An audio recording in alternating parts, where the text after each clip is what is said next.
60절 한번 보세요. 60절.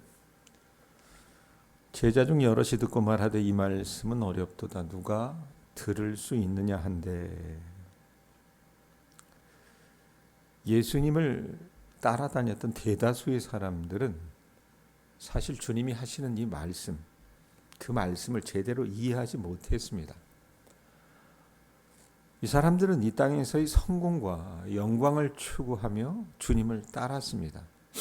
자, 그런 그들에게 예수님은 그분을 믿는 자는 마지막 날에 다시 살아날 것과 영원히 살 것이라 이런 말씀을 해주셨으니 그 사람들 입장에서는 뜬구름 잡는 이야기하는 것처럼 들렸을 것이 분명하다 그 말입니다.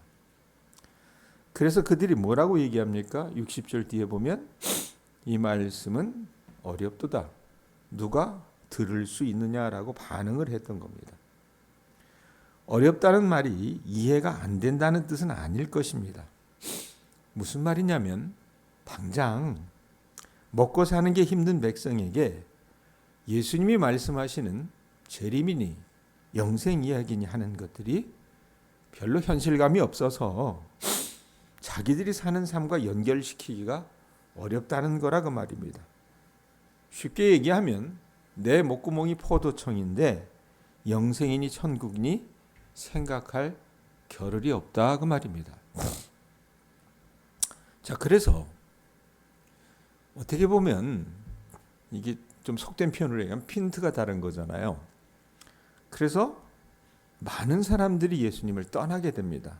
그게 어디 나오냐면 66절 보세요. 그때부터 그의 제자 중에서 많은 사람이 떠나가고 다시 그와 함께 다니지 아니하더라라고 얘기해요. 자, 물밀듯이 떠나가는 그 제자들, 그 사람들을 보시고 주님이 이제 12명의 제자들에게 물으시는 것이 67절입니다. 예수께서 12제자에게 이르시되 너희도 가려느냐라고 물으세요. 자, 사도 요한은 뒤의 기록에서 처음으로 예수님의 측근에 12제자가 있었다라는 것을 언급을 해요. 그래서 67절 앞부분 보면 뭐라고 해요? 12제자에게 이르시되라고 얘기하죠. 자, 그런데 그들에게 뭐라고 물으십니까? 너희도 가라느냐. 자, 그 제자 가운데 베드로가 앞서 대답을 해요. 68절. 시몬 베드로가 대답하되 주여 영생의 말씀이 주께 있사오니 우리가 누구에게로 가오리까? 여러분, 이건 단순히 베드로 혼자만의 고백이 아닌 것 같습니다. 왜냐하면 뭐라 그래요? 주의 영생의 말씀이 주께 있사오니 그래놓고 뭐라고 얘기합니까? 우리가라고. 우리가. 이 우리라고 하는 1인칭 복수를 사용해서 우리가 누구에게로 가오리까 대답했기 때문에 이것은 시몬 혼자만의 고백이 아니라는 얘기입니다. 그러니까 베드로가 그 12명의 제자들을 대표해서 하는 말이에요. 12명의 제자 중에는 적어도 자기가 보기에는 아무도 예수님을 떠나거나 배신할 사람이 없을 거라라고 호언장담했습니다. 자, 그런데 이 말을 베드로가 했다는 것이 여러분 재밌다 그 말입니다. 무슨 말이냐? 베드로가 여러분 누굽니까? 이 사람이 나중에 예수님을 3번이나 부인한 사람 아니에요? 예수님이 십자가에 달려 돌아가시기 직전에 내가 나를 부인할 것이다 라고 말씀하시면서 지적했던 사람이 2사람이 있었습니다. 그게 누굽니까? 베드로와 가롯 유다입니다. 예수님의 말씀에 베드로는 절대로 자기는 예수님을 부인하지도 떠나지도 않을 것이라고 호언장담했어요. 그래서 오늘 본문에서도 베드로는 제자들을 대표해서 뭐라고 얘기합니까? 주여 영생의 말씀이 주께 있사오니 우리가 누구에게로 가오리까? 이렇게 고백을 했던 거라 그 말입니다. 자, 그런데 그 말씀을 들은 예수님께서 뭐라고 화답하십니까? 70절에 뭐라고 얘기해요? 대답하세요. 예수께서 대답하시되 내가 너희 12를 택하지 아니하였느냐? 그러나 너희 중에 한 사람은 뭐래요? 마귀니라 하시니. 물론 나중에 주님을 팔 사람이 누구인 줄 알기는 했지만 지금 예수님의 말씀을 들은 이 제자들은요, 어떤 생각을 했을까? 아니, 베드로가 우리를 대표해서 이런 귀한 말을 했는데 누가 막이란 말인가? 이런 의문을 가졌을 거라 그 말입니다. 자, 그랬을 때 64절 말씀에서도 주님이 얘기를 해요. 64절에도 보면 같은 맥락의 말씀을 하시는데, 그러나 너희 중에 믿지 아니하는 자들이 있느니라 하시니, 이는 예수께서 믿지 아니하는 자들이 누구며 자기를 팔 자가 누구인지 언제부터 하셨대요? 처음부터 하심이라라고 얘기합니다. 그러니까 예수님은 이미 그때부터, 아니 처음부터 믿지 않는 자가 그 제자들 가운데 있었다는 것을 아셨던 거예요. 12명의 제자들 중에도 믿지 않았던 자가 있었다는 얘기입니다. 그럼 도대체 예수님과 함께 있는 사람들 중에 누가 예수님을 믿지 않는 사람들인가? 예수님이 가버나움에서 유월절 즈음에 이 말씀을 하셨다고 한다면 왜 그런 얘기를 하냐면 59절 보세요. 우린 60절부터 읽었지만 59절에 보면 뭐라고 얘기합니까? 이 말씀은 예수께서 가버나움 해당에서 가르치실 때 하셨느니라, 이렇게 기록을 하잖아요. 그럼 가버나움에서 유월절 즈음에 이 말씀을 하셨다면 가롯 유다가 예수님을 팔기 1년 전에 하셨던 말씀이라고 우리가 추측할 수 있다 그 말입니다. 그러기에 아마 아무도 이 말씀을 진지하게 생각하지 않았을 거예요. 왜? 1년 전에 주님이 이 말씀을 하셨을 때는 주님을 팔 수 있는 가능성이 누구에게나 다 있었지만, 주님은 모든 사람 안에 있는 일반적인 죄성이 아니라 구체적으로 지금 말씀해 보면 뭐라고 얘기합니까? 64절에 뭐라고 얘기해요? 유다를 두고 하신 말씀이었고 70절에도 유다를 두고 하신 말씀이었다 그 말입니다. 그래서 베드로가 주님을 떠나지 않겠다고 고백할 때 주님은 그의 고백이 가증스럽다라고 생각하지 않으시고, 너도 똑같은 인간이다, 또는 사람은 아무나 장담할 수 없다, 이런 말씀도 하지 않으셨다는 얘기입니다. 베드로와 유다 둘 다 여러분 주님을 부인하긴 했지만 베드로와 유다는 다른 사람이었습니다. 자, 그렇게 이 일이 있고 나서 1년쯤 지나고 나서 주님이 드디어 마지막 유월절, 예수님이 잡히시기 전날 밤에 제자들과 마지막 식사를 하시면서 또다시 그들 중에 한 사람이 자신을 팔 것이라고 말씀하시는 것이 어디에 나오냐면 요한복음 13장 21절에 나와요. 한번 보세요. 요한복음 13장 21절에 보면 어떤 말씀이 있냐면 뭐라고 얘기합니까? 예수께서 이 말씀을 하시고 심령이 괴로워 증언하여 이르시되 내가 진실로 너희에게 이르노니 뭐라고 얘기해요? 너희 중 하나가 나를 팔리라 하시니라고 말씀해요. 자, 여러분 1년 전에 얘기했을 때는 오늘 우리가 본 이 말씀의 6장의 끝부분의 말씀입니다. 그런데 지금 요한복음 13장은 1년 후에 마지막 주님께서 잡히시기 전날 밤에 식사하실 때 하셨던 말씀이라 그 말이에요. 자, 그러면 상황이 완전히 뒤바뀌었어요. 제자들의 여러분 그 마음은요, 이제는 몹시 두려움에 가득 차 있었습니다.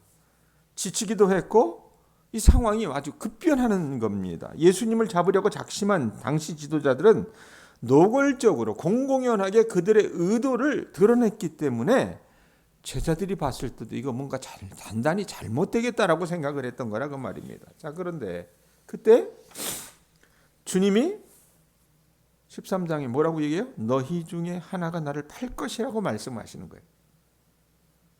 제자들이 여러분 듣고 어떻게 합니까? 혹시 난가 싶어가지고 한 명씩 물어요. 그게 어디에 나오냐면 마태복음 26장 22절에 나옵니다. 돌아가면서 주여 나는 아니지요. 주여 나는 아니지요. 모두가 예수님에게 마음을 들키기라도 한 것처럼 근심하면서 묻습니다. 예? 두려웠으니까. 여러분 우리 모두가 그런 것 같습니다. 언제 넘어질지 모르고 세상 물결을 보면 겁부터 나는 우리가 누군가 주님을 배반할 것이라고 하면 우리 보고 하는 말인 것 같아서, 나 보고 하는 말인 것 같아서 어떻게 해요? 자신이 없어요. 그래서 제자들처럼 묻습니다. 나는 아니지요. 자, 그럴 때 베드로가 뭐라고 얘기해요? 마태복음 26장 33절에 뭐라고 얘기해요? 모두 주를 버릴지라도 나는 결코 버리지 않겠나이다 라고 대답을 해요. 여러분, 그런데 베드로가 이렇게 대답하는 것은 어떻게 보면 허세였다고 말입니다. 그런 베드로에게 주님이 뭐라고 얘기합니까? 마태복음 26장 34절에 오늘 밤 닭이 울기 전에 내가 3번 나를 부인하리라 라고 말씀을 하세요. 자, 그렇게 보면 이 배신자가 베드로였네 생각할 수 있어요.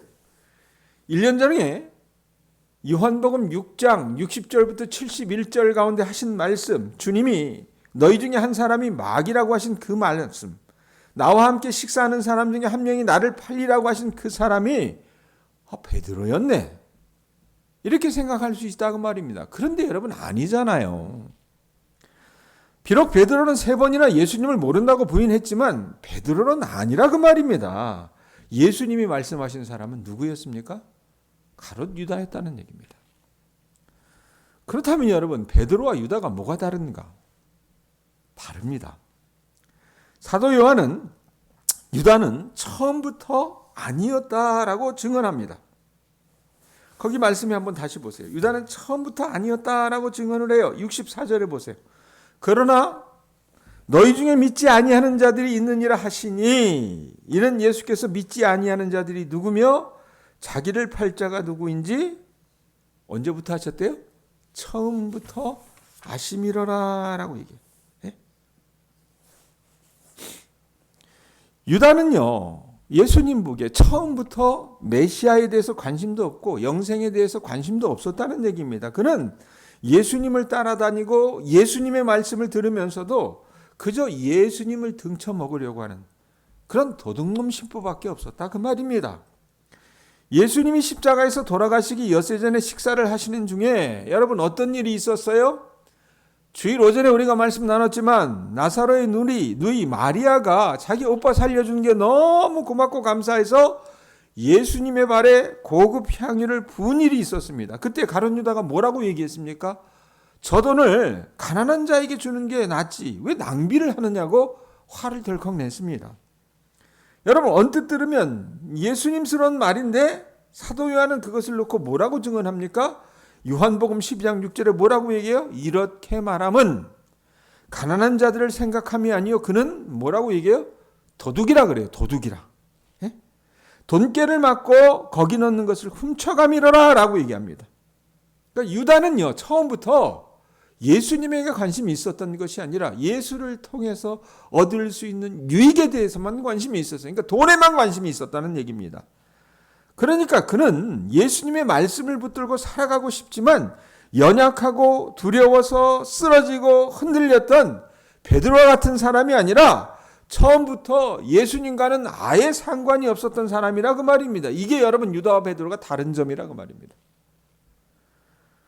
예수님이 너희 중에 한 사람이 나를 팔리라고 하셨을 때 베드로가 근심하면서 뭐라고 얘기했습니까? 나는 아니지요 라고 물었어요.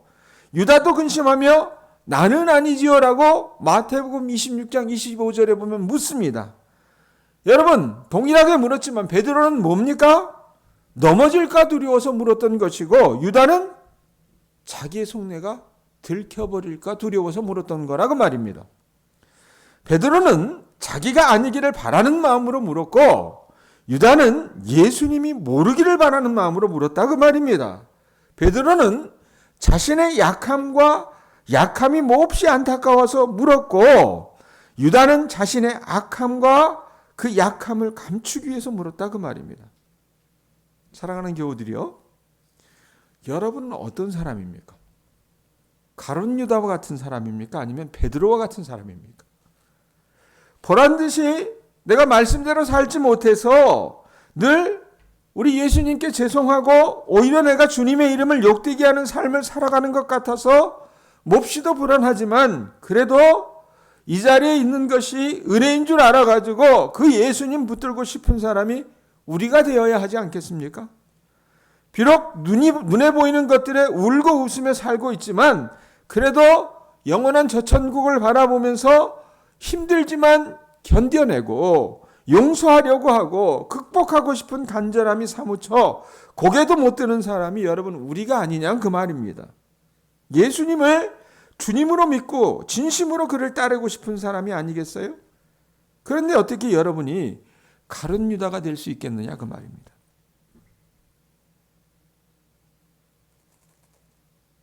여러분 넘어져서 가룟 유다가 아닙니다. 스스로도 두려울 만큼 죄의 유혹에 흔들림이 있어서 가룟 유다가 아닙니다. 가룟 유다는 오늘 말씀에 있는 것처럼 처음부터 주님을 사랑하지 않았던 사람입니다. 그 사람은 처음부터 예수님에게 관심이 없었던 사람이었어요. 우리는 유다 같은 사람이 아니라 그 말입니다. 베드로 같은 사람이라 그 말입니다. 영생의 말씀이 주께 있사오니 우리가 누구에게로 가오리까라고 진심으로 고백하고도 살아가면서 부딪히다 깨지면 그렇게 겁이 나면 움츠러들고 무리를 걸을 것처럼 그렇게 자신이 있는 인생을 살다가도 바람이 불고 파도가 치면 두려움이 생기는 게 베드로와 같은 우리라 그 말입니다. 어떨 때는 주를 위해 죽을 것처럼 마음이 뜨겁다가도 아무도 나를 알아주는 것 같지 않으면 섭섭해서 뒤로 물러나고 싶은 베드로와 같은 우리라 그 말이에요. 그래서 우리 주님은 그런 우리에게 그 약함과 쓰러짐에 상관없이 나에게 오는 자는 내가 버리지 않을 것이라고 하셨고 나를 찾는 자에게 내가 영원히 목마르지 않는 생수를 주겠다고 하셨던 거라 그 말입니다. 저는 주님이 처음부터 주님을 사랑하지도 않고 하나님 나라에 관심도 없는 사람을 왜 끝까지 데리고 다니셨는지 이해가 가지 않습니다. 그 이유를 제가 잘 모르지만 마지막 때까지 알곡과 가라지를 함께 두라고 하신 예수님 말씀처럼 그것이 우리가 살아가는 오늘날 교회의 현실인 것은 틀림없는 것 같습니다. 비록 주님을 바라보며 살려고 하지만 뜻대로 되지 않아 정말 내가 답답하고 두려운 마음으로 주님, 내가 주님을 배반할 자입니까? 나는 아니지요. 라고 묻는 분들에게 제가 말씀드릴 수 있을 것 같습니다. 주여 내니까 묻는 여러분에게 주님이 이렇게 말씀하실 것이라고 저는 확신합니다. 뭐라고요? 너는 가룟 유다는 아니라는 겁니다. 여러분의 그 질문이 주님이 절실히 필요해서 내가 주님을 놓치고 싶지 않아서 하는 질문이라면 이 대답을 듣게 될 것이라 그 말이에요. 믿음대로 살지 못하는 우리 자신의 모습에 느끼는 두려움과 안타까움의 질문을 우리가 한다면 이 대답을 듣게 될 거라 그 말입니다. 그렇다면 여러분 우리는 가룟 유다가 아니라 그 말입니다.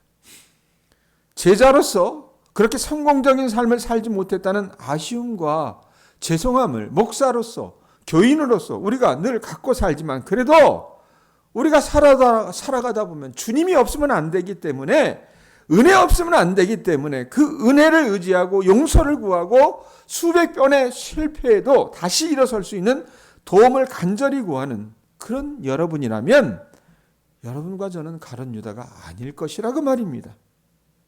우리는 진심으로 용서하시고 회복시키시고 새롭게 하시는 하나님의 은혜가 필요하다는 것을 알기 때문에 그러합니다. 사랑하는 교우들이여, 우리는 모두 내니가를 조심스럽게 물을 수밖에 없을 만큼 오늘도 살아가면서 자신 없는 삶을 삽니다. 그러나 가장 중요한 질문은 내가 흔들리는가, 내 안에 의심이 있는가가 아니라 예수님에 대한 내 마음이 진심인가 하는 것입니다. 내 마음이 진심인지조차 모를 만큼 심하게 흔들릴 때에도 내가 그래도 진심으로 오직 예수님만 붙들고 싶다는 간절함이 내 안에 있다면 여러분 그게 믿음 아니겠습니까? 베드로에게는 그 마음이 있었던 것이고 유다에게는 그 진실한 마음이 없었던 거라 그 말입니다. 그러므로 여러분과 저는 유다입니까? 베드로입니까? 여러분이 베드로라면 실패의 수치로 고개를 들지도 못하던 베드로를 주님께서 찾아가 주셔서 뭐라고 얘기해요? 내가 나를 사랑하느냐? 예? 그 질문에 우리가 여러분 어떻게 해요?